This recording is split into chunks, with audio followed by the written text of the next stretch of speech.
ఒక రాజు అహంకారి, కోపిష్టి, ఏం ఆలోచించకుండానే ఏ పనైనా చేసేవాడు. అతన్ని చూసి ప్రజలందరూ గజగజ వణికిపోయేవారు. ఒకరోజు క్షవరం చేపించుకుంటుంటే ఒక చిన్న కత్తి ఘాటు పడుతుంది. జో అని చెప్పేసి వెళ్ళి పడుకుంటాడు.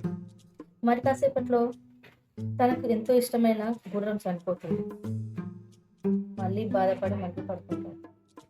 మరి ఇంకాసేపట్లో తన దగ్గర ఉన్న పడవల్లో ఒక పడవ మునిగిపోతుంది. అప్పుడు ఆలోచిస్తాడు, అరే ఏంటి ఈరోజు అంతా 3 దుర్వార్తలే వినాల్సి వచ్చింది. ఈరోజు మార్నింగ్ ఎవరి ముఖం చూశాను అని ఆలోచిస్తుంటే ఆయన రోజు మార్నింగ్ లేచి షికార్కి వెళ్తుంటే ఒక చాకలివాడిని చూసి దండం అని చెప్తాడు. ఈరోజు ఆ చాకలివాడి ముఖం చూశాను కదా, అందుకే నాకు ఈరోజు ఈ 3 దుర్వార్తలు వినాల్సి వచ్చింది అంటాడు. తెలుసుకున్న రాజు ఆ చాకలివాడిని పిలిచి జరిగిందంతా చెప్పి ఊరి శిక్ష వేస్తాడు. అప్పుడు ఊరంతా ఒక్కటై వద్దు అన్నప్పుడు అతను వినకుండా శిక్ష ఇస్తాడు. వేస్తుంటే లాస్ట్ ఆ చాకలివాడు అంటాడు, రాజా అదొక విజ్ఞాపన అంటాడు. రాజు, ఏంటి చెప్పు.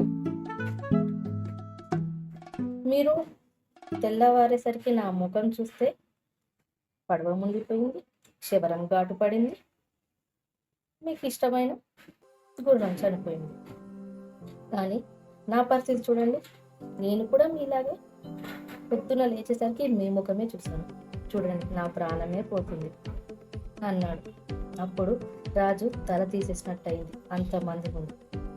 ఇన్సిడెంట్ జరిగింది కదా, అదే పాపను కాలుతో తన్నాడు చాకలి కులం అమ్మాయి వాళ్ళ. ఈ స్టోరీ షేర్ చేయండి, అక్కడ దాకా చేరేలాగా షేర్ చేయండి. ఎందుకంటే పూర్వం ఏదైనా పని మొదలుపెట్టే ముందు చాకలి వాళ్ళ చెయ్యి మొదలుపెట్టిన తర్వాతనే మిగతా వాళ్ళు పని చేసుకునేవారు. అది రజకుల చేతి చలవ అంటారు. ఇప్పటి వరకు ప్రభుత్వాన్ని సొంతంగా కులం వాటా కూడా అడగని కులం ఏదైనా ఉందంటే చాకలి. నేను కూడా రజక అమ్మాయిని, జై రజక. చివరగా ఒక సామెత, పంచపాండవులు ఎందరయ్యా అంటే మంచం కొల్లలాగా 3 అని 2 వేలు చూపించాడట. అర్థమైందా? నా కన్న కొడుకు